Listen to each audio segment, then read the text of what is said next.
Et je n'aime que ta volonté. Jésus, prends ma vie. Oh, Jésus, prends ma vie. Prends ma vie. Elle est toute à toi. Elle est toute à toi. Et dans ta grâce infinie, tu m'as gardé. Seigneur Jésus, prends ma vie. Oh, Jésus, prends ma vie. Prends ma vie. Elle est toute à toi. Elle est toute à toi. Et dans ta grâce infinie, tu m'as gardé. Seigneur Jésus, prends ma vie. Oh, Jésus, prends ma vie. Prends ma vie. Elle est toute à toi. Elle est toute à toi. Et dans ta grâce infinie, tu m'as gardé moi. Dieu Tout-Puissant, notre Père Céleste, Amen. Nous te sommes infiniment reconnaissants encore. Merci Seigneur. Parce que Seigneur, par ta grâce, oh Dieu, tu as bien voulu que nous puissions être encore ici, Seigneur. Merci, Seigneur. Dans ta présence, oh Dieu. Merci. Je crois que tu es parmi nous. Amen. Parce que ta Bible dit là où 2 ou 3 sont rassemblés à mon nom, je suis au milieu d'eux. Merci. Alors Seigneur, tu veilles sur ta parole pour la Amen. Dieu, merci encore pour tout. Père bien-aimé, nous sommes venus ici tels que nous sommes. Parce que tu as dit, venez à moi tels que vous êtes. Amen. Nous t'avons apporté, oh Dieu, nos faiblesses, nos fardeaux et tout le reste. Amen. Et nous te demandons de nous pardonner. Amen. Parce qu'avec cela, Seigneur, nous ne pourrons pas bénéficier de ce que tu as pourvu pour nous ce Amen. soir. Oh Dieu, pardonne les péchés. Dispose les cœurs favorablement afin que, Seigneur, nous puissions saisir ta pensée ce soir. Amen. Oh Père bien-aimé, notre Père, guéris les malades, console encore les affligés. Et tous ceux qui sont venus avec les problèmes de toujours, Seigneur, je te prie d'apporter la solution au nom du Seigneur Jésus-Christ. Et que personne ne sorte d'ici tel qu'il est venu. Amen. Père bien-aimé, tu es terrible dans l'assemblée des saints. Prends le contrôle de tout maintenant. Écarte-moi simplement et parle à ton peuple pour ta seule gloire. Au nom du Seigneur Jésus-Christ, j'ai ainsi prié et demandé. Amen. Amen. Amen. Amen. Pendant que vous êtes debout, nous allons prendre la Bible.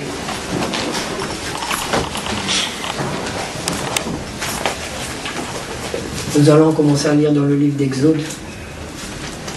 Exode chapitre 28.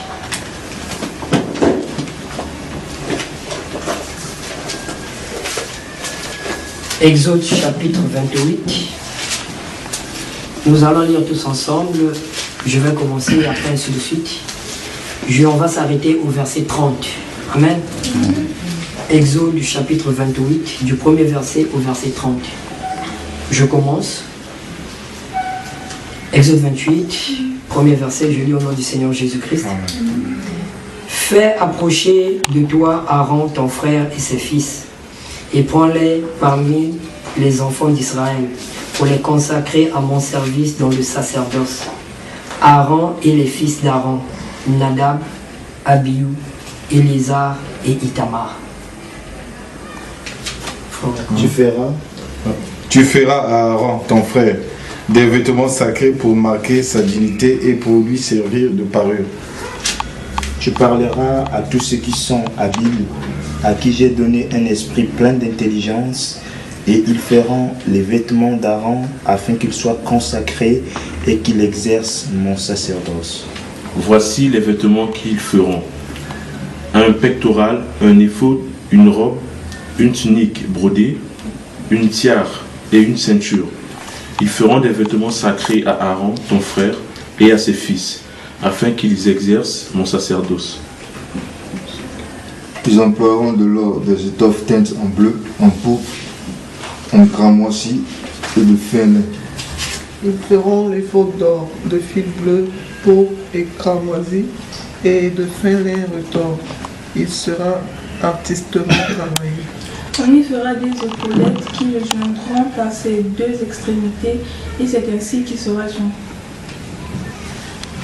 La ceinture sera le même travail qui l'épaule est fixé sur lui. Elle sera d'or, de fil bleu, pourpre et cramoisi, et de fer lettres d'or. Tu prendras 2 pierres d'onyx et tu graveras les noms des fils d'Israël. 6 demeurements sur une pierre et les 6 autres sur la seconde pierre, d'après l'ordre de la sauce. Tu graveras sur les 2 pierres les noms des fils d'Israël. Contre grave les pierres et les cachets, tu les entoureras de montures d'or. Tu mettras les 2 pierres sur les épaulettes de l'éphod en souvenir des fils d'Israël. Et c'est comme souvenir qu'Aaron portera leur nom devant l'Éternel sur les 2 épaules. Tu feras des montures d'or. Et 2 chaînettes d'or pur que tu tresseras en forme de cordon, et tu fixeras aux montures les chaînes ainsi tressées. Quel verset? 15. Verset 15. Tu feras le pectoral du jugement artistement travaillé. Tu le feras du même travail que le faute. Tu le feras d'or, de fil bleu, pourpre et cramoisi, et de fin lin rétorse. Il sera carré et double. Sa longueur sera d'un ompon et sa largeur d'un ompon.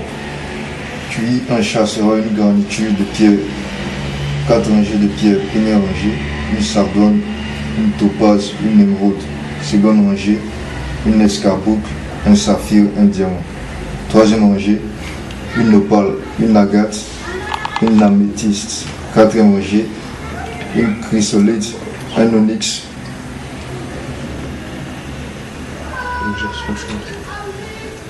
Continue.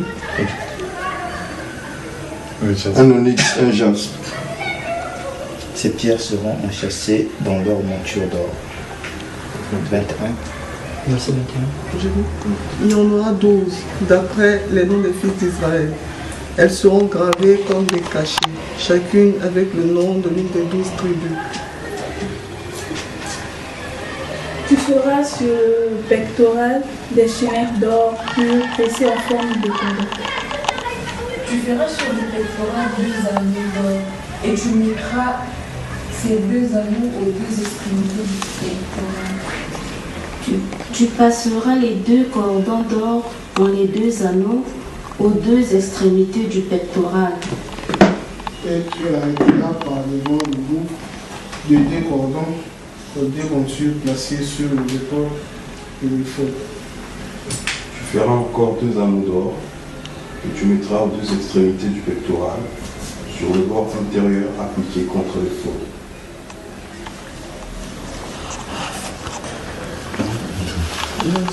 Et tu feras 2 autres anneaux d'or que tu mettras au bas des 2 épaulettes de l'éphod sur le devant, près de la jointure au-dessus de la ceinture de l'éphod. On attachera le pectoral par ses anneaux aux anneaux de l'éphod, avec un cordon bleu, afin que le pectoral soit au-dessus de la ceinture de l'éphod et qu'il ne puisse pas se séparer de l'éphod. Lorsque Aaron entrera dans le sanctuaire, il portera sur son cœur les noms des fils d'Israël, gravés sur le pectoral du jugement, pour en conserver à toujours le souvenir devant l'Éternel. Tu joindras au pectoral du jugement l'Urim et le Thummim, et ils seront sur le cœur d'Aaron, lorsqu'il se présentera devant l'Éternel. Ainsi, Aaron portera constamment sur son cœur le jugement des enfants d'Israël, lorsqu'il se présentera devant l'Éternel. Amen. Amen. On va encore dans Exode, on va lire seulement un petit verset. Exode 39. Non, 38 plutôt, excusez-moi. Exode 38.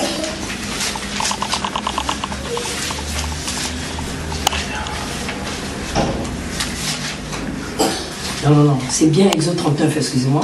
Exode 39, on va lire tous ensemble le verset 8 et le verset 9. Exode 39, verset 8 et verset 9. Lisons tous au nom du Seigneur Jésus-Christ. En fit le pectoral, artistiquement travaillé, même travail que l'éphod d'or, de fil bleu, beau et carmesí et de fer d'or. Il était carré, on lui fit le pectoral double, sa longueur était d'un empan et sa largeur d'un empan, il était double. Amen. Et nous allons lire un dernier passage, Jean 8, le verset 32. Jean le chapitre 8, au verset 32.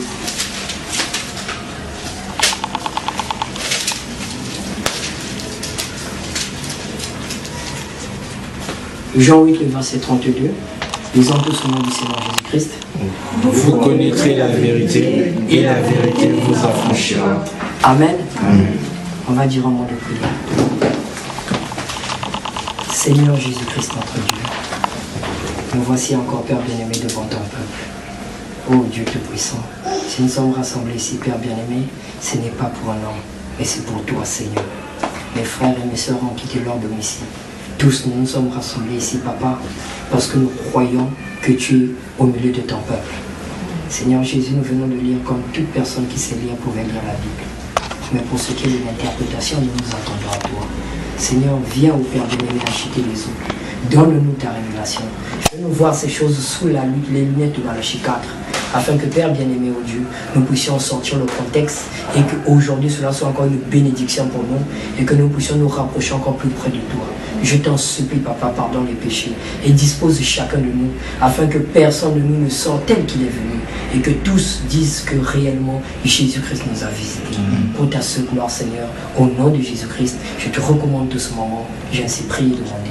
Amen. Amen. Vous pouvez vous asseoir.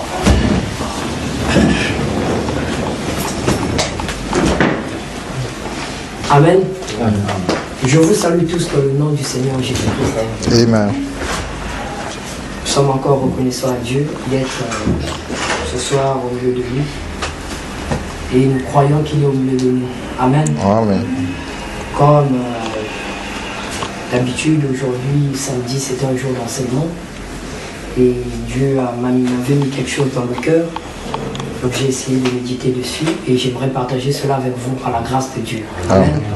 La prière est que Dieu, le Saint-Esprit lui-même, vienne mieux vous expliciter ces choses en vous, afin que cela entre en vous et que ça devienne une vraie vie. Amen. Amen. Et donc, mon titre est tiré donc de ce passage que nous avons lu précisément dans Exode 28, à partir du verset 30. Le titre c'est l'Urim et le Thummim. Amen. Amen. L'Urim et le Thummim. C'est de là que je vais tirer, que je vais parler. C'est de ça que je vais parler un peu en ce peu de temps qui nous est accordé. Alors, je relis le verset 30 du chapitre 28 du livre d'Exode. Amen. Tu joindras au pectoral du jugement l'Urim et le Thummim. Et ils seront sur le cœur d'Aaron lorsqu'il se présentera devant l'Éternel. Ainsi Aaron portera constamment sur son cœur le jugement des enfants d'Israël lorsqu'il se présentera devant l'Éternel. Amen. C'est de là que j'ai tiré mon enseignement, l'Urim et Thummim.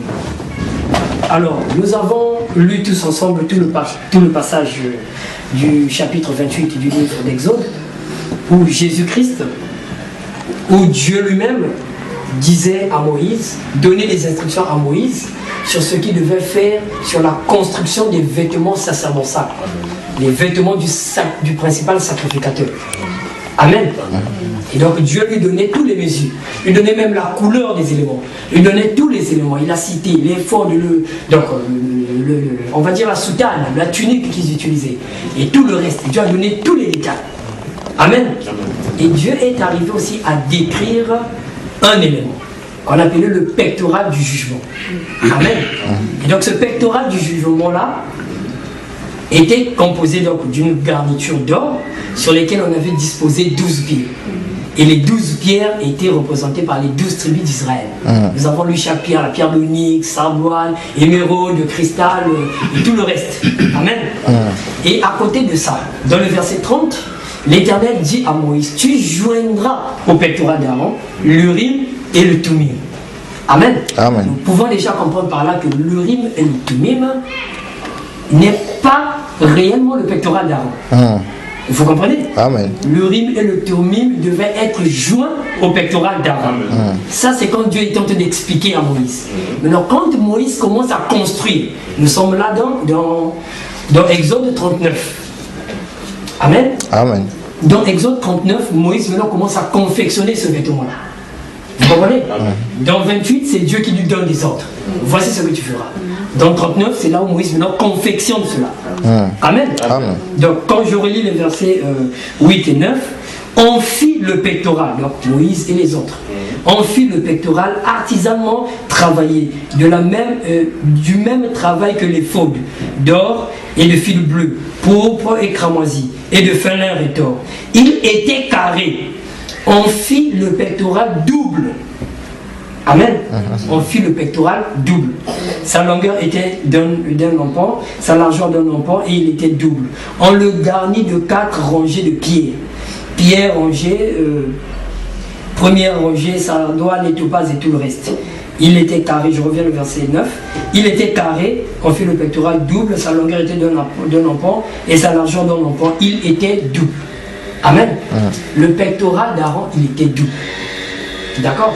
C'est pour ça que quand vous regardez les photos, quand on vous montre en image, on essaie d'imager Aaron et sa tenue, en fait vous voyez le pectoral avec les pieds. Mais en réalité vous ne voyez pas l'Urim et Thummim. Pourquoi? Parce que l'Urim et Thummim était placé sur le cœur d'Aaron. Le pectoral était fait de façon double, il y avait une poche à l'intérieur. Et c'est de là qu'on avait mis l'Urim et Thummim. Amen. Vous comprenez? C'est là qu'il y avait l'Urim et Thummim. D'accord? Amen. Et donc, selon la Bible, la Bible n'a pas donné trop de détails concernant l'Urim et Thummim. Il a détaillé le pectoral d'Aaron, le pectoral du jugement, mais il n'a pas trop parlé de l'Urim et Thummim. D'accord? Amen. Et donc, dans mes petites recherches, j'ai découvert un homme, un certain Flavius Joseph. C'était un grand, parmi les illustres qui ont mieux raconté l'histoire du judaïsme. C'est un juif. Et lui, quand il a pris l'Urim et Thummim, il a expliqué ça un peu comme étant, il dit l'Urim était constitué de 2 pieds. Et ces 2 pierres-là se mettaient dans cette poche-là, qui se mettait sur le cœur d'Aaron. Suivez-moi très bien. Amen. Amen. Et donc le Thummim, maintenant, ça c'était le pectoral. Donc l'ensemble de ses pieds et le pectoral faisaient ce qu'on appelle l'Urim et Thummim. Ça c'est lui. Amen. Amen. Et les Juifs aussi, beaucoup s'appuient sur lui parce qu'il est le plus illustre, celui qui a mieux parlé du judaïsme. Si aujourd'hui on connaît le judaïsme, c'est à cause de ce Flavius. Amen. Amen. Maintenant, pour nous, nous avons un prophète. Amen. Amen. Demandons au prophète qu'est-ce qu'il pense de l'Urim et Thummim. Amen. Amen. Je prends la prédication. Il y a maintenant ici plus que Salomon. Au paragraphe 22. Amen. Amen. Frère Branham dit. Donc, la prédication est intitulée il y a maintenant ici plus que Salomon. Il y a une autre prédication qui dit il y a ici plus grand que Salomon. Je parle de la prédication il y a maintenant ici plus que Salomon. Prêché le 6 mars 1964 à Dallas. Amen. Amen. Au paragraphe 22. Frère Branham dit dans l'Ancien Testament, quand ils avaient une question, que quelqu'un avait eu un songe, ou qu'il n'y avait pas là de prophète, on l'emmenait au temple, là où il y avait ce qu'on appelait l'Urim Thummim. Amen. Vous, les enseignants de la Bible, vous comprenez ce que je veux dire? C'était le pectoral que portait Aaron, avec les 12 pierres qui représentaient les 12 tribus d'Israël. Amen. On le suspendait à un poteau, et là, quand ce prophète ou ce songeur, ou qui que ce soit, racontait sa vision ou son songe, peu importe combien ça semblait être vrai, si cette lumière surnaturelle ne brillait pas pour faire l'Urim et Thummim sur ce pectoral, c'était rejeté. Dieu le refusait. Amen. Amen. Frère Branham illustre l'Urim et Thummim à cet ensemble formé donc du pectoral d'Aaron, les pierres et tout le reste. Lui aussi ne détaille pas trop. Amen. Maintenant, nous comprenons déjà par l'explication de Frère Branham à quoi servait l'Urim et Thummim. C'était un dispositif que Dieu avait mis en place pour détecter, confirmer un songe s'il était vrai ou faux. Amen. Donc on venait devant et on lui disait pourquoi est-ce que Dieu l'avait mis ainsi? Parce que Dieu savait qu'en Israël il n'y aura pas toujours de prophète. Amen. Parce que si vous regardez bien, après Moïse, le prochain prophète qui est venu, c'était Samuel. Et il y a eu plusieurs temps. Mais il y avait des sacrificateurs. Les sacrificateurs n'étaient pas prophètes. Donc, ils ne pouvaient pas, après avoir entendu un songe, aller vérifier si Dieu réellement était l'authentique de ce songe. C'est pour ça que Dieu avait mis ce dispositif pour aider les sacrificateurs. Vous comprenez? Est-ce que vous me saisissez? Merci. Donc voilà un peu ce qu'on peut dire de l'Urim et Thummim. Alors l'Urim en lui-même, c'est un mot hébreu, amen, qui veut dire ce qui est étincelant, ce qui est brillant, ce qui est lumineux. C'est pour cela qu'on décrit Urim comme étant lumière. Amen. Et Thummim, lui, il vient d'un mot hébreu qui vient de Taman, et lui, il veut dire tout simplement, il veut dire la plénitude, ce qui est total, ce qui est parfait. Donc la perfection. Vous comprenez? Mais perfection dans le cadre de ce qui est parachevé, ce qui est dans la plénitude, ce qui est complet, total. Amen. Et donc vous allez remarquer qu'on définit souvent l'Urim et Thummim comme étant les lumières de perfection. Et quand les Hébreux eux-mêmes ils prononcent ce mot, ils disent Urim ve Thummim. Et Urim ve Thummim, pour eux les Hébreux, donnent ce qu'on appelle le Yémen, donc le Amen. Amen. Donne le Yémen, parce que Yémen veut dire vérité et Yamen veut dire maintenant vrai, donc Amen. Et donc pour nous, les lumières de vérité donnent ce qu'on appelle les lumières de perfection, donnent la vérité. Parce que c'est par ces lumières qu'on reconnaissait que le songe était vrai. Amen. Si les lumières s'allumaient, s'il y avait Urim et Thummim, on savait que la chose était correcte, était vraie, que c'était un ainsi dit le Seigneur, et c'était le Amen. Amen. Jusque-là, nous sommes d'accord? On continue. Merci. Et donc, cela donc devrait se poser sur le cœur du principal sacrificateur. Sur son cœur. Amen. Et donc, cela lui servait à donner la pensée de Dieu. Sinon, la volonté de Dieu concernant le songe qui a été fait. D'accord? Mais non. Qu'est-ce que c'est l'Urim et Thummim pour nous aujourd'hui? Pourquoi nous en parlons ce soir? Qu'est-ce que Dieu veut nous montrer là-dedans? Amen. Lisons le prophète. Dans la prédication, honteux de lui. Dans la prédication, honteux de lui. Donc prêché le 11 juillet 1965 à Jeffersonville, au paragraphe 62. Amen. Frère Branham dit, je fais exprès de vous donner ça, ça vous permettrait de toujours aller vérifier, de toujours aller regarder ce que le prophète a dit. Amen. Au paragraphe 62, Frère Branham dit, maintenant, laissez-moi dire ceci. Bien sûr, ils sont en train d'enregistrer cette réunion. C'est pourquoi je demande que, laissez-moi dire ceci. Ne faites pas cette chose. Ce n'est pas bien, mais j'ai dit, Seigneur, autrefois, lorsque quelqu'un avait une vision, on l'emmenait vers l'Urim et Thummim. Et il racontait sa vision. Et si l'Urim et le Thummim réfléchissaient la lumière surnaturelle, c'est que la vision était vraie. Je dis, mais nous n'en sommes plus au temps de la sacrificature. Et de ces Urim et Thummim. Maintenant, c'est la Bible. Amen. Frère Branham dit maintenant, c'est la Bible. Nous sommes d'accord? Maintenant, c'est la Bible qui est l'Urim et le Thummim. Seigneur, puissiez-je ne jamais refaire cela? Frère Branham continue. D'accord? Je vais quand même finir le paragraphe, ça sera nettement mieux. Donc, puissais-je ne jamais refaire cela? Je t'ai demandé en priant de me donner une vision et de me dire pour quelle raison j'ai eu ces rêves et que j'ai donc fait. Si j'ai fait du mal ou quoi que ce soit à une personne ou n'importe où dans le monde, fais-le-moi savoir. J'irai mettre cela en ordre. Si je dois quelque chose à la compagnie de service public, si je leur ai fait quelque chose de mal ou à qui ce que de droit, je l'ai fait. ou je reprends la partie là, ou à qui que ce soit d'autre, si je t'ai fait, je continue, voilà. Excusez.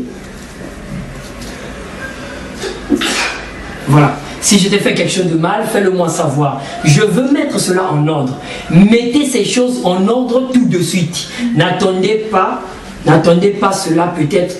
N'attendez pas. Cela peut être trop tard. Faites-le maintenant. Amen.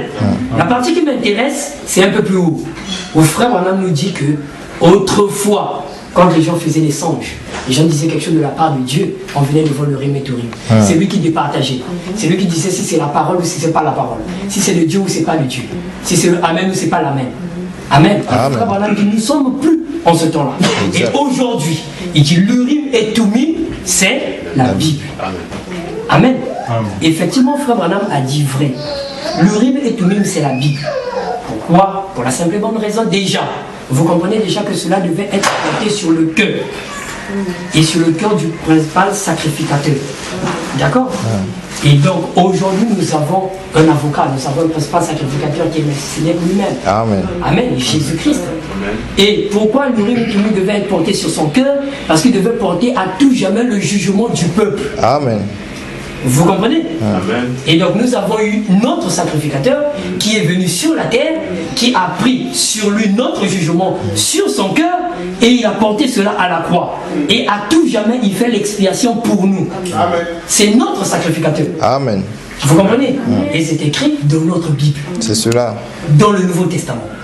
Et Paul aussi, qui était prophète, nous donne aussi un peu d'indices là-dedans. Parce que nous remarquons déjà que quand on parle de l'Urim et Tumim, nous avons le pectoral. D'accord? Nous avons le pectoral, nous avons les lumières. Donc les éléments qui interviennent. Nous avons le pectoral, nous avons les lumières. D'accord? Après les lumières, nous avons, qu'est-ce que j'ai noté? Nous avons donc les pierres qui est sur le pectoral, et donc nous avons l'objectif qui est la perfection. Ces 4 éléments-là rentrent en compte. D'abord, nous avons d'abord le pectoral en lui-même. Le pectoral qui était double. Et sur le pectoral, on avait les pieds. Après, viennent donc les lumières qui doivent se refléter. Et ces reflets-là doivent être parfaits. D'accord? Nous avons ces 4 éléments. Nous prenons ensemble la Bible dans le livre de Éphésiens 3, au verset 17 et 18.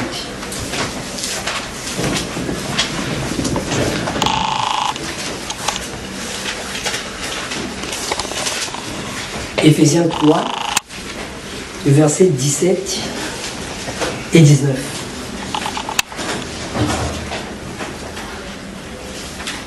Éphésiens 3, je commence à partir du verset 17 et 19.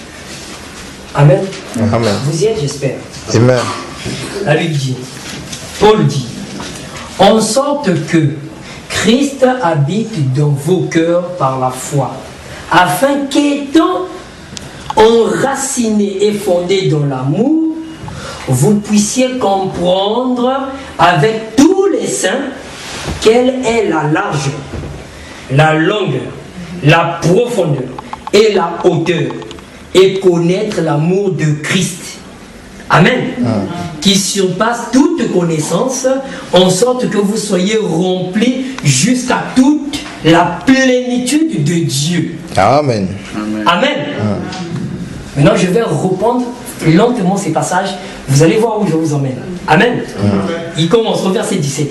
En sorte que Christ habite dans vos cœurs par la foi, afin qu'étant enracinés et fondés dans l'amour. Afin qu'étant enracinés et fondés dans l'amour. Amen. Amen. Déjà là, si on peut comprendre, déjà Paul même nous illustre même déjà le pectoral. Parce que le pectoral, remarquez, la garniture était faite d'or. Et l'or typifie la divinité, Dieu lui-même. Amen. D'accord? Et il y avait ces pierres qui étaient ancrées là, qui étaient enracinées là. D'accord? Et souvenez-vous, Jésus a dit, tu es pierre, c'est sur cette pierre que je bâtirai mon église. Afin que vous soyez ancrés dans l'amour. D'accord? Que vous soyez ancrés dans l'amour.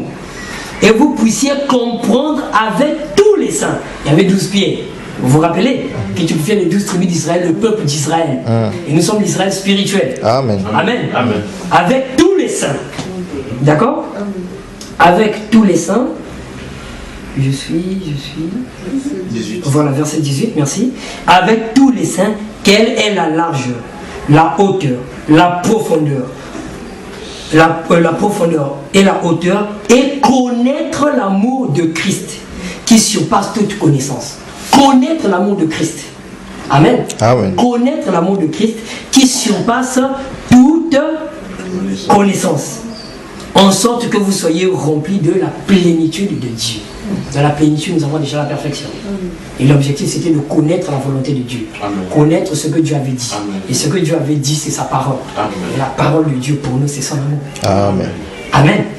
Donc Paul déjà en filigrane pouvait déjà nous montrer que réellement l'Urim et Thummim avait place dans le Nouveau Testament. C'était Christ lui-même dans le Nouveau Testament qui devait attester toutes choses. La parole. Parce que Jésus est la parole. 1 Jean 12. 1 Jean 1, 12. D'accord? Et la parole s'est faite chair. Maintenant, pour nous qui avons cru au message aujourd'hui, à quoi l'Urim et Thummim nous sert? Nous avons dit que ce sont les lumières de perfection. D'accord? Le frère Branham nous dit l'Urim et Thummim, c'est la Bible aujourd'hui. Donc peu importe ce que je peux venir enseigner, peu importe quelqu'un ce qu'il peut venir dire, peu importe ce que qui que ce soit peut faire, tout ce que vous devez regarder à la Bible. C'est pour cela aujourd'hui, chez les Juifs par exemple, comme ils ont perdu tous ces éléments-là, pour eux, peu importe ce que tu veux, peu importe ce que tu dis, peu importe ce que tu veux leur raconter, eux regardent à leur loi, la Torah. Eux regardent à la Torah. C'est pour ça quand ils sont venus voir Jean-Baptiste, ils ont dit, qui es-tu? Es-tu Élie? Jean-Baptiste n'a jamais dit non, je suis Jean-Baptiste, le fils de Zacharie. Non, non, non. On lui demandait, qui es-tu dans les Écritures? Parce que nous, on regarde dans les Écritures. Nous, on a notre Urim et Thummim. Toi, qui es-tu? Tu viens nous parler de la repentance, qui es-tu? Est-ce que tu es Élie? Non. Est-ce que tu es le Messie? Non. Oh. Mais qui es-tu? Que dis-tu de toi-même? Et Jean-Baptiste étant prophète connaissait, quand lui ne connaît pas son identité naturelle. Mais il a dit, je suis la voix qui crie dans le désert. Isaïe. Amen. Il s'est identifié dans leur Urim et Thummim. C'est pour cela quand Jésus leur a posé la question, de quel pouvoir Jean baptisait-il? Ils ont hésité. Ils ont dit, si on dit qu'il n'était pas sous l'autorité de Dieu, le peuple avance à se lever. Mais si on dit aussi qu'il était sous l'autorité de Dieu, mais il va dire, mais pourquoi vous ne l'avez pas écouté? Vous comprenez? Parce qu'il a respecté la parole. Il était dans l'Urim et Thummim, chez eux. Et chez nous, c'est la Bible. Amen. Vous comprenez? Donc peu importe, frère Branham de l'absolu lui-même il dit, mon absolu, c'est la Bible. C'est la Bible. Vous comprenez? Donc tout le monde doit regarder à la Bible. Maintenant, frère Branham nous dit encore quelque chose de très important. Et c'est là que je vais vous emmener. Dans la brochure Jéhovah Jireh. Jéhovah Jireh 2. Prêché donc le 3 avril 1964. Au paragraphe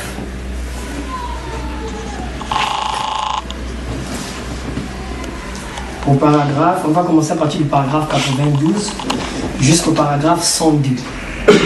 Bon, dans le logiciel, c'est 92 à 102. Mais dans la brochure, parce que j'ai la brochure ici, c'est pas le paragraphe 92. C'est plutôt le paragraphe 137. Ça dépend de l'éditeur. Amen. Donc je lis à partir du paragraphe 137. Frère Branham dit, même dans l'Ancien Testament, il avait un moyen de savoir si la chose était vraie ou pas. Là, je vous demande de me suivre vraiment. Parce que c'est là, au fait même, que je veux vous emmener. Même dans l'Ancien Testament, il avait un moyen de savoir si la chose était vraie ou pas. Vrai ou pas.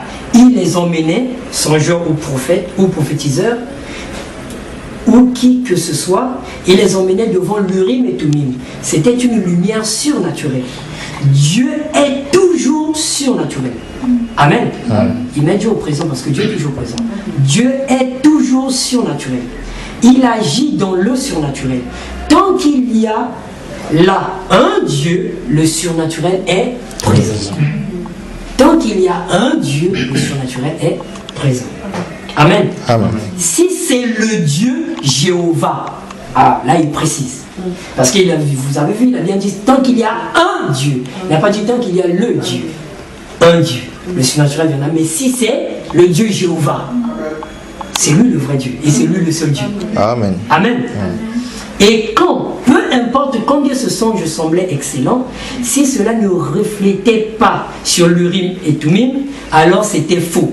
Maintenant, l'ancien sacerdoce d'Aaron est aboli. Mais nous avons toujours un Urim et Thummim. Ceci, frère Branham dit, il enfonce encore le clou. D'accord? Amen. Il dit, ceci, Amen, c'est merveilleux. Il dit, ceci, c'est la révélation de Jésus-Christ. Amen. Révélée par cette parole. Amen. Et tout ce qui est contraire à la parole n'est pas de Dieu. Amen. Et ce qui est contraire, mais Dieu parle pour lui-même, s'il s'identifie avec sa parole. C'est pour cela que Jésus a vaincu Satan. Il explique quand Jésus a vaincu, il est écrit, il est aussi écrit. Et à la fin, donc au paragraphe 145, Frère Branham dit, lorsqu'il dit à Pierre, ce jour-là, comme il revenait lorsqu'il dit, qui dit-on que je suis moi le fils de l'homme? L'un dit tu es Élie, l'autre tu es Moïse, et ainsi de suite. Et il dit, mais ce n'est pas la question que je pose, je te le demande à toi. Et il dit, tu es le Christ, le fils de Dieu. Et il a dit, tu es heureux Simon, fils de Jonas, ce n'est pas la chair et le sang qui t'ont révélé cela, tu ne l'as jamais appris dans un séminaire, personne ne te l'a enseigné, mais c'est une révélation. Oh là là, c'est sur ce roc que je bâtirai mon église. Amen. Les portes du séjour de mort ne pourront prévaloir contre elle. Amen. La révélation ou l'identification de Jésus-Christ. Amen. Ici, Frère Branham enfonce encore le coup. Il nous dit d'abord que l'Urim et Thummim, aujourd'hui, c'est la Bible. Amen. Mais tout le monde peut lire la Bible. Tout le monde peut interpréter à sa manière. Vous comprenez? Tout le monde peut donner des enseignements théologiques. Mais Frère Branham enfonce encore le coup. Il dit en réalité, l'Urim et Thummim, c'est vrai que c'est la Bible, mais en fait c'est la révélation de la Bible. Amen. Amen. C'est la révélation de la Bible qui est l'Urim et Thummim pour nous. Amen. Et tout ce qui est contraire à la révélation de la Bible est faux. Amen. Vous comprenez? C'est cela. Tout ce qui est révélation de la Bible est faux. Or, la révélation de la Bible aujourd'hui, c'est le message de l'heure. Amen. Vous comprenez? C'est cela. La révélation de la Bible aujourd'hui, c'est le message de l'heure. Et donc, tout ce qui est contraire au message de l'heure est faux. Exact. Est-ce que jusque-là, nous sommes d'accord? Donc, si tu viens avec un enseignement, tu viens avec une doctrine, tu viens avec tout ce que tu veux, si ça ne concorde pas avec le messager de l'heure, avec le message aujourd'hui, c'est faux. Amen. Est-ce que nous sommes d'accord? C'est cela. Frère Branham est clair. Il dit c'est la révélation de la parole. C'est ça l'Urim et Thummim aujourd'hui. Nous comprenons? Amen. Maintenant, effectivement, Frère Branham n'a pas menti. Parce que vous allez remarquer, dans toute la Bible, de la Genèse à l'Apocalypse, l'Urim et Thummim est cité que 7 fois dans la Bible. Oh, c'est merveilleux. Amen. Amen. On va lire ça ensemble 7 fois dans la Bible. D'accord? On va commencer à lire, on va donner des passages. On va lire. La première fois que l'Urim et Thummim est cité dans la Bible, c'est dans le livre d'Exode 28, là où nous avons lu. Je vais demander à Franck Goubi de le relire. Exode 28, rien que le verset 30. 28, 30. Tu joindras au pectoral du jugement l'Urim et le Thummim, et ils seront sur le cœur d'Aaron, lorsqu'il se présentera devant l'Éternel. Ainsi, Aaron portera constamment sur son cœur le jugement des enfants d'Israël lorsqu'il se présentera devant l'Éternel. Amen. C'est la première fois qu'on parle de l'Urim et Thummim. Vous comprenez? La deuxième fois qu'on parle de l'Urim et Thummim, je vais demander à frère Welcome de le lire. C'est dans le livre de Lévitique 8, au verset 8.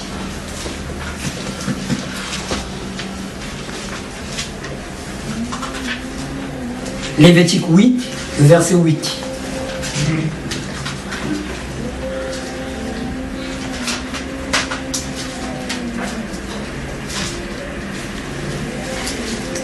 Lisons notre Seigneur. Il lui mit le pectoral et il joignit au pectoral l'Urim et le Thummim. Amen. C'est la deuxième fois qu'on parle de l'Urim et Tumim. D'accord? On continue la troisième fois. C'est dans Nombre 27 au verset 21. Je vais demander à notre pasteur Pichet de le lire pour nous. Nombre 23. Nombre 27, verset 21. Lisons au nom du Seigneur, Nombre 27, le verset 21. Il se présentera devant le sacrificateur Éléazar, qui consultera pour lui le jugement de l'Urim devant l'Éternel. Et Josué, tous les enfants d'Israël avec lui, et toute l'assemblée sortiront sur l'ordre d'Éléazar et entreront sur son ordre. Amen. Amen. C'est la troisième fois qu'on parle de l'Urim et Tumim. Nous sommes d'accord? Amen. On continue la quatrième fois. C'est dans Deutéronome 33, le verset 8. Je vais demander à frère Philippe de le lire pour nous. Deutéronome 33. Verset 8.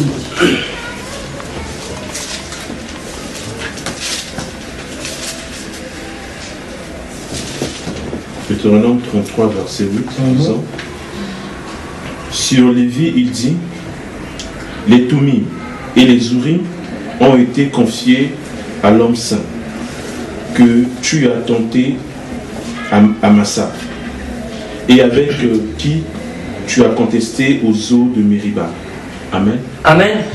C'est la quatrième fois qu'on parle de l'Urim et Tumim. Jusque-là, nous sommes d'accord? Amen. La cinquième fois, c'est dans 1 Samuel 28, le verset 6. Je vais demander au frère Gilles de nous le lire. 1 Samuel 28, le verset 6. 1 Samuel 28, verset 6.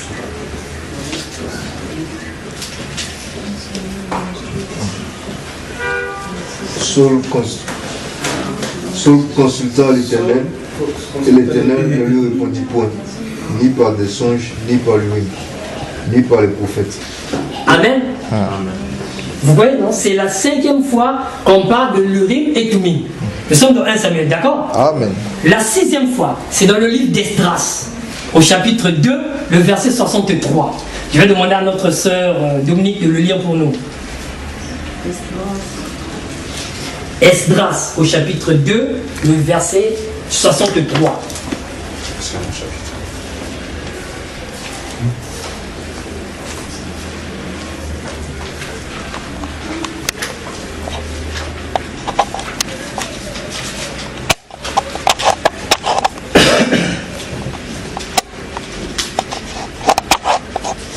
Esdras, chapitre 2, le verset 63.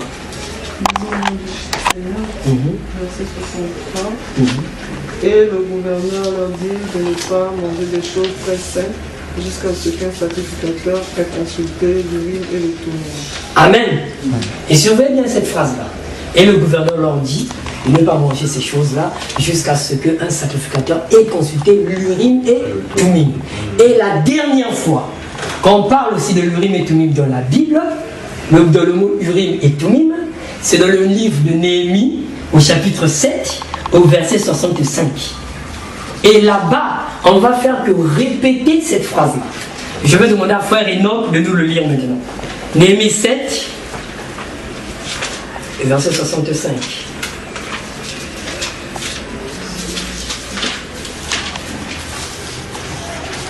Néhémie 7, 65.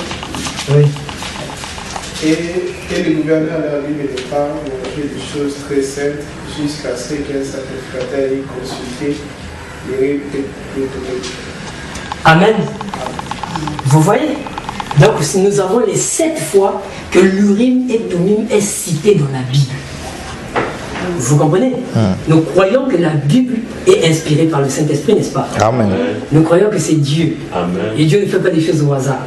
Il ne fait pas des choses pour blaguer. Il fait les choses, il sait exactement ce qu'il fait. Amen. Et donc l'Urim est cité 7 fois dans la Bible. Et nous avons lu tous les 7 fois. Je vous ai donné les passages. D'accord? Amen. Et vous allez remarquer que ces 7 fois, les 4 premières fois que l'Urim et Tumim est cité, c'est Moïse qui en parle. C'est dans le livre de Moïse que Moïse écrit. D'accord? Nous avons le livre d'Exode, nous avons le Lévitique, nous avons le Nombre, nous avons le Deutéronome. Amen. Amen. Amen. C'est Moïse. Après, c'est là où Samuel vient aussi parler de ça. Amen. Après vient le tour d'Esdras. Amen. Après vient le tour de Néhémie. Vous comprenez? 7 fois. Pour ceux qui peuvent déjà comprendre, vous voyez déjà qu'on a un type de sétage de l'église. Vous comprenez? Plus le Urim et Thummim, c'est la Bible. D'accord? C'est la parole de Dieu. La révélation du Seigneur Jésus-Christ. Celui qui a traversé les âges. Souvenez-vous, c'est celui qui se baladait dans le chandelier de la première lampe à la dernière lampe. Amen. C'était le Seigneur Jésus-Christ, la parole. Lui-même, l'Urim et Thummim. La révélation. Vous comprenez? Et donc, nous voyons déjà que là, ça nous donne déjà un type. Vous avez remarqué que les 4 premières fois, comme j'ai dit, c'est Moïse qui en a parlé. Et après, c'est Samuel qui vient. Les 4 premières fois, c'est Moïse. Après, c'est Samuel qui vient. Nous avons eu 4 âges de l'église qui se sont succédés d'abord. D'accord? Et parmi dans ces 4 âges, quand on en parle de ces âges, je pense que c'est dans la prédication. Wow, ça veut m'échapper, bon, c'est pas grave, je vous donne au moins la citation. C'est là où Frère Branham parle un peu de. Il parle des animaux, donc l'armée de l'Éternel qui attaquait l'église. Amen. Il parle donc du Gazam, du Asile, du Gelec et de la Sauterelle. D'accord? Il parle de ça dans cette prédication-là. Et vous allez voir que quand il en parle, il dit que ça a touché les 4 premiers âges de l'église. Vous comprenez? Ça a touché les 4 premiers âges de l'église. Parce que remarquez, Moïse, c'est lui qui a fait le premier exode. Il a sorti le peuple pour leur emmener à Canaan, la terre promise. D'accord? D'accord. Donc Frère Branham nous dit que les 4 premiers âges de l'église ont été détruits par ces animaux-là. Maintenant, après, Dieu dans Joël 2, je pense au verset 25, Dieu dit que tout doit être restauré. Amen. Tout doit être restauré. Donc après les 4 citations de Moïse, nous avons Samuel. Mais qui était Samuel? Samuel était un prophète, c'était un homme. Et curieusement, Samuel, vous allez remarquer que Samuel vivait, il était sous l'autorité d'un sacrificateur. Amen. Samuel était sous l'autorité d'un grand érudit de Dieu. Samuel était sous l'autorité d'un grand homme de Dieu. Vous comprenez? Amen. Et je crois savoir que le 5e âge, nous avons eu un certain homme, qui était sous l'autorité d'un homme, se proclamait être le vicaire de Dieu. Et Samuel recevait Dieu pendant que Élie, le sacrificateur, ne voyait plus rien. Vous comprenez? Samuel est sorti de là. Samuel a écrit lui aussi l'Urim et Thummim. Nous voyons déjà que nous avons aussi eu quelqu'un comme ça, qui était sorti et qui lui, il a reçu Dieu, mais pendant que le grand ne voyait plus rien. Vous comprenez? Et après, il a écrit. Mais après, vous allez remarquer qu'après Samuel, c'est là où nous avons eu beaucoup d'histoires, la déportation. Après le livre de Samuel, et le livre de roi et beaucoup de choses, la déportation et tout le reste. D'accord? Et donc après cela, le prochain qui vient écrire, c'est Esdras.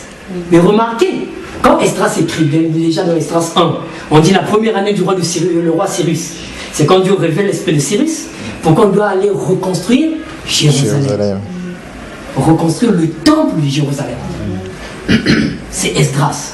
Reconstruire le temple. On connaît que le temple, c'est l'église du Christ. Vous comprenez? Nous avons eu aussi un homme qui a fait un réveil. On appelle même le réveil au pays des Galles. D'accord? Cet homme est venu reconstruire l'église. Et Frère Branham, même de son vivant, a continué à appliquer ce que Wesley avait fait. Dans son église, venir à la chair, Frère Branham n'a jamais dit ça de lui-même. C'était de Wesley. C'est ce qu'on appelle les méthodistes. L'habillement de la femme et tout le reste. Ils étaient carrés. Et c'est de cet âge-là qu'est sorti les témoins de Jéhovah. Vous voyez comment ils s'habillaient. Il est sorti les salutistes et tout le reste. Il fallait reconstruire l'église.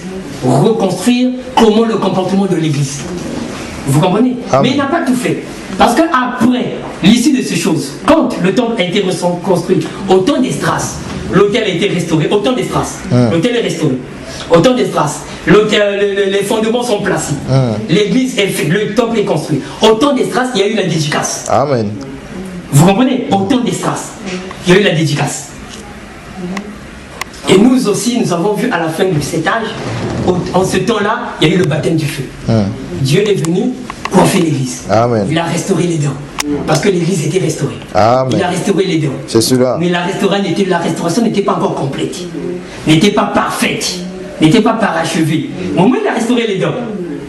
Vous comprenez? Amen. Et après avoir restauré les dons, dans le livre d'Esdras, curieusement, après que le temple était dédicacé et que Dieu a confirmé le temple, vous allez remarquer que le peuple d'Esdras, donc le peuple d'Israël, est parti maintenant prendre des femmes étrangères.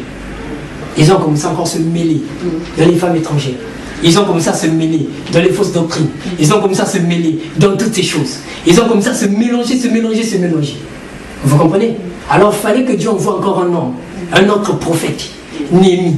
Cette fois-ci pour venir faire quoi? Reconstruire la muraille. Parce qu'à l'époque, chaque ville avait sa clôture. On clôturait les villes. Jérusalem était clôturée. C'est pour ça que Jésus pouvait leur dire, priez, quand il parlait des événements qui devaient arriver à l'an 70, il disait, priez pour que ce jour-là n'arrive pas un sabbat. Pourquoi? Parce que le sabbat, le portail principal était fermé. Donc si ça arrive un sabbat, vous n'allez pas fuir. Vous serez bloqué et on va vous tuer. Il y avait un portail. Vous comprenez? Et donc Néhémie est venu refaire la clôture. Et quand il a fait la clôture, c'est lui qui a assaini maintenant le peuple. Quand vous lisez le livre de Néhémie. Vous comprenez? Il a reconstruit la muraille. Pourquoi? Pour que les gens de l'extérieur, parce que quand ils ont pris les femmes étrangères, c'était lesquelles? C'était les Cananéens, c'était les Jébusiens, c'était... Vous allez le lire dans le livre d'Esdras. C'était ce peuple-là. Comme il n'y avait pas de muraille, donc ça pouvait se fréquenter. Vous comprenez? Mais Néhémie, quand il vient, il met la clôture. Il met la clôture. Pour que les peuples de l'extérieur n'ont plus accès. Vous comprenez? Pour que ces femmes étrangères-là ne viennent plus. Pour que ces fausses doctrines-là ne traversent plus. Il fallait mettre la clôture. Vous comprenez? Et donc déjà par cette illustration, nous pouvons déjà comprendre que réellement, le Urim et Thummim a traversé les âges. Amen. La parole a traversé les âges. Vous comprenez?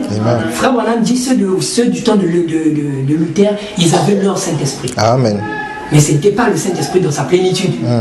Ceux de Wesley avaient leur Saint-Esprit. Mais ce n'était pas le Saint-Esprit dans sa plénitude. Et tout ça, c'était l'œuvre du Seigneur Jésus-Christ. C'était lui. Vous comprenez? Amen. Mais le temps de l'achèvement n'était pas encore arrivé. Et donc, il fallait qu'il arrive jusqu'à la fin pour donner maintenant la plénitude. Amen. Pour donner maintenant la perfection. Pour que l'Urim et Thummim donne toutes ses lumières. À la perfection. Vous comprenez? Amen. Et donc, si Frère Branham nous dit que l'Urim et Thummim, c'est la révélation du Seigneur Jésus-Christ, nous comprenons réellement que l'Urim et Thummim, c'est bel et bien le message de l'œuvre. Amen. Donc, peu importe ce que nous pouvons avoir, peu importe ce que nous pouvons penser, si nous avons envie de connaître quelle est la volonté de Dieu, la seule chose à faire, c'est venir consulter le prophète. Amen. Nous ne savons pas réfléchir. Frère Branham dit, j'ai oublié la prédication. Oui, on lui a posé la question, comment faire pour que nous sachions telle est la volonté de Dieu, telle est la volonté de Dieu. Il dit, moi je suis un prophète. Dieu me parle par des visions, il me montre des choses en avance. Mais vous n'avez pas les mêmes aptitudes que moi. Pour vous, tout ce que vous voulez faire en pensée, en acte, vérifiez si c'est scripturaire à la parole. C'est votre Urim et Thummim. Amen. Vous comprenez?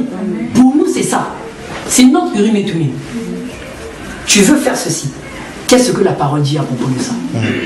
Tu as tel projet. Qu'est-ce que Dieu dit à propos de ça? Va consulter l'Urim et Thummim. Nous voulons recevoir le Saint-Esprit. Quelle est la condition? Qu'est-ce que Dieu dit à propos de ça?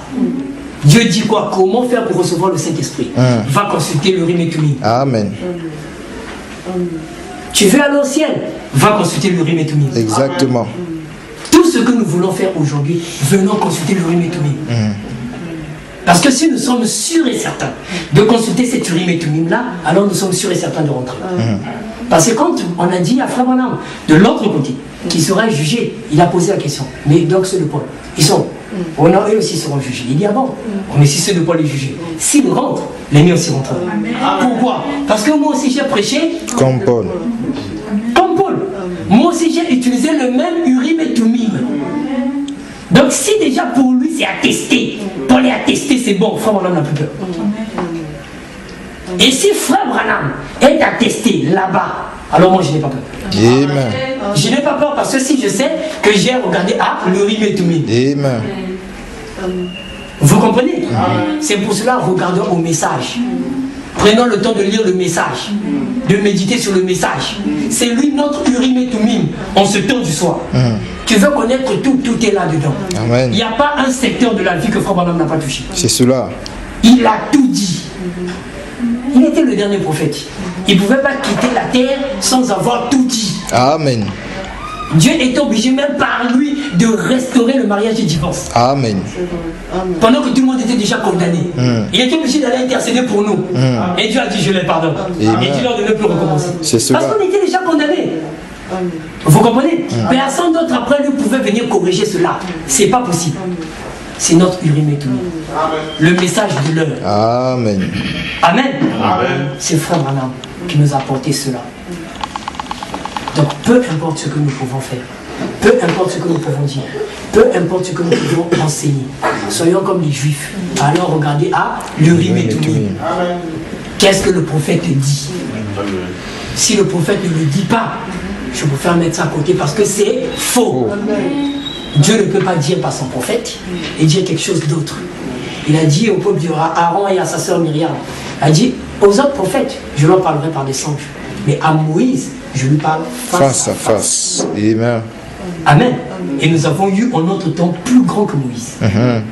Moïse avait vu au commencement. Il écrit la Genèse. Le Frère Branham allait au-delà du commencement. Amen. Il a parlé de l'éternité. Personne n'était arrivé là. Vous comprenez? Et Moïse a fait le premier exode. Frère Branham est venu faire le troisième exode. Est-ce que nous comprenons? C'est un vrai prophète de Dieu. Amen. Avec toute la révélation de Dieu. Le message de l'heure, c'est bel et bien la révélation du Seigneur Jésus-Christ. Amen.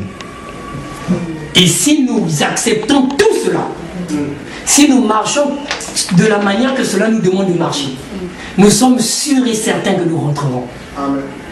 Parce que, oh, je bénis Dieu, notre prophète, il est arrivé de l'autre côté. Il a rencontré des frères qui pouvaient lui dire, oh, Frère Branham, nous sommes très heureux. Si tu n'étais pas venu, nous ne serons pas ici. Amen. Nous avons déjà même l'assurance qu'il y a des bien-aimés qui nous attendent là-bas. Il a fait l'expérience de la mort, il est allé de l'autre côté. Et il a vu des choses qui ont cru à son message. Mais qui étaient là-bas, dans la joie. Amen. Donc nous aussi, si nous marchons selon cette Urim, ce Tumim, nous sommes certains que nous sommes de la volonté parfaite de Dieu. Parce que cet Urim et Tumim là, c'est ça le ainsi dit le Seigneur. C'est ça l'Amen. C'est pour ça à l'âge de la Odyssée, Dieu a dit, voici l'Amen. Il s'est présenté comme étant l'Amen. Vous comprenez? Comme étant l'Amen. Pendant que dans d'autres âges, il n'a jamais dit qu'il était l'Amen. Mais là, il a dit c'était l'Amen. C'est pour dire que ce sera un âge où vous aurez un ainsi dit le Seigneur. Une bouche autorisée. Nous comprenons? Amen. Voici le Urim et Tumim. Et voici où nous sommes aujourd'hui. Regarde-nous à ça, mon frère. Regarde-nous à ça, ma soeur, il n'y a plus de temps. Il n'y a plus de temps. Tu as telle question. Ah, mais moi, je veux faire ça. Comment je veux faire? Viens consulter le Urim et Tumim. Amen. Viens le consulter simplement. S'il te dit, s'il accorde, va de l'avant. S'il n'accorde pas, laisse tomber. Laisse tomber parce que c'est déjà faux. Amen. Vous comprenez? Frère Branham nous a dit, quand quelque chose était contraire, quand l'Urim ne donnait pas, c'était faux. On ne réfléchissait pas. Il dit, même si cela semblait être juste. Aujourd'hui, nous avons beaucoup de doctrines. La polygamie, prenons l'Urim et Tumim. Prenons l'Urim et Tumim. Si l'Urim et Tumim nous dit que la polygamie est autorisée, c'est vrai. Mais je crois savoir que l'Urim et Tumim dit non. Aucune lumière ne le dit. Amen. Vous comprenez? Branham Dieu, l'Urim et Tumim ne le dit pas. Toutes ces choses, l'Urim et Tumim ne le dit pas. C'est pour ça que nous ne nous bornons pas à écouter seulement les serviteurs de Dieu. Ne nous bornons pas. Frère Branham dit, et même la Bible dit, en ce temps-là, les fils de Dieu doivent être manifestés. On n'a pas dit les serviteurs de Dieu vont manifester les fils de Dieu. Non, c'est les fils de Dieu qui seront manifestés. Amen. Donc le Saint-Esprit doit venir vivre en toi. Jésus en toi. Et toi manifester Jésus. Amen. C'est pour ça que nous ne bornons pas. Cherchons une expérience personnelle avec lui. Amen. Vous comprenez? Comment on va arriver? Venons consultons. Consultons l'Urim et Tumim. Il connaît toutes les réponses. Il va nous dire ce que nous devons faire. Souvenez-vous, c'était fait à cette époque-là parce qu'il n'y avait plus de prophètes. C'est cela. Parce qu'il n'y aura pas toujours de prophètes. Amen. Et nous sommes à l'âge où nous n'avons plus de prophètes. C'est cela. Des prophètes majeurs. D'accord. Celui qui avait laissé dire le Seigneur, il n'est plus. Alors il nous a laissé le Urim et Thummim. Sur quoi? Sur le cœur du sacrificateur. Mais qui s'est lui-même. Vous comprenez? Amen. Parce que Frère Branham dit, le message, c'est le sang du Seigneur Jésus-Christ. Amen. Vous comprenez? Et le sang du Seigneur Jésus-Christ, c'est l'amour du Seigneur Jésus-Christ. Jean 3,16. Dieu a tant aimé le monde qu'il a donné son Fils unique, afin que quiconque soit sauvé ne périsse point, mais ait la vie éternelle. C'est l'amour du Seigneur Jésus-Christ. Et donc cet amour, ce Turim, ce Tumim et Tumim, placé sur le cœur qui typifie l'amour, nous comprenons c'est le message de l'heure, mêlé au sang du Seigneur Jésus-Christ. Amen. C'est ça notre Tumim et Tumim. C'est le message de l'heure. Amen. Que chacun de nous prenne maintenant le temps de venir consulter le Urim et Tumim. C'était réservé à tout le monde. Vous comprenez? Réservé à tout le monde. Tout le monde y avait accès. Essentiel de venir. Et Christ ne veut pas venir te prendre chez toi à la maison pour te faire ceci. Non. Il t'a mis en toi le libre arbitre. Tu as le choix. Tu peux choisir. Si tu décides de l'accepter comme ton Seigneur et Sauveur, il vient dans ta vie. Amen. Si tu décides aussi de le rejeter, il va pour lui aller ailleurs. Parce que pour la Odyssée, souvenez-vous, il a dit, je frappe. Je suis dehors, je frappe. Vous comprenez? L'heure est venue. Je l'insiste, l'heure est venue. Nous n'avons plus de temps, frère. Nous n'avons plus de temps, mes sœurs. Nous n'avons plus de temps. Amen. Amen. Nous n'avons plus de temps, c'est terminé. L'heure va vers sa fin. Notre Urim et Thummim nous dit déjà, nous a déjà détaillé tous les temps. Ce qui va arriver. Les 7 visions du prophète, nous le connaissons. Et tout est quasiment accompli. Qu'est-ce qui reste? Au temps de Frère Branham, il pouvait crier pour dire ce qui reste à l'épouse, c'est seulement l'enlèvement. Au temps de Frère Branham. De son vivant. Bientôt, ça fera plus de 50 ans qu'il est parti. Venons le consulter. Ça, c'est la bouche autorisée. Les hommes ont des failles. Les hommes ont des faiblesses. Les hommes peuvent mal interpréter. Mais celui-là, c'est la bouche autorisée. Amen. Celui-là, c'est la perfection. Celui-là, c'est la lumière parfaite. Amen. Parce que l'Urim et Thummim, c'est d'abord aussi... L'Urim, c'est une lumière. Mais souvenez-vous, Joël 2. Je pense que c'est Joël 2 qui nous dit... Non, c'est Zacharie 14. Je pense, qui nous dit que ce jour ne fera ni jour ni nuit. Mais vers le soir, la lumière apparaîtra. Frère Branham, quand il nous dit que le Urim et Thummim c'est la Bible, c'est parce que Christ avait dit je suis la lumière du monde. Amen. Quand il dit que le Urim et Thummim c'est la révélation, parce qu'au temps du soir, la lumière devait apparaître. Amen. Vous comprenez? C'est Malachie 4, c'est le message de l'heure. C'est ça notre Urim et Thummim. Vous comprenez? Et vous allez remarquer, après le livre de Néhémie, sauf le livre d'Esther. Et Esther, c'est du Frère Branham a donné un titre. Vous comprenez déjà? Ça, c'est une affaire à suivre. Que Dieu vous bénisse. Amen. Alléluia. Amen.